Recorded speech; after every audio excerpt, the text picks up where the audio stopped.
দেখো যা গরম পড়েছে তাতে ওই গাদা গাদা তেল মশলা দিয়ে মাছ মাংস রান্না করে খাওয়ার তো রুচি নেই। কারণ সারাদিন তো জল খেতে খেতেই সময় চলে যাচ্ছে। তাই আজকে নো মাছ নো মাংস, অনলি ডাল আলু সেদ্ধ। বাপের বাড়ি গেছিলাম, সেখান থেকে মা কতগুলো কাঁচা আম দিয়ে দিয়েছে। সেই কাঁচা আম দিয়ে এই আমের ডাল করলাম পাতলা করে, আর তার সাথে আলু সেদ্ধ। আর আলু সেদ্ধ হচ্ছে দুভাগে, দুজনের দুরকমভাবে। একদিকে এটা হচ্ছে কাঁচা পেঁয়াজ আর কাঁচা লঙ্কা দিয়ে, এটা হচ্ছে বরের জন্য। কাঁচা পেঁয়াজ কাঁচা লঙ্কা দিয়ে তার মধ্যে কিছুটা ঘি দিয়ে দিলাম একটুখানি। সেই ঘি দিয়ে একটা আলু সেদ্ধ মেখে নিলাম এক সাইডে।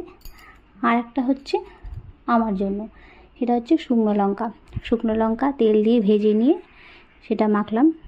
দুজনের দুরকমভাবে, কারণ আমি কাঁচা পেঁয়াজ খাই না, বিচ্ছিরি লাগে, গন্ধ বেরোয়, সেই জন্য।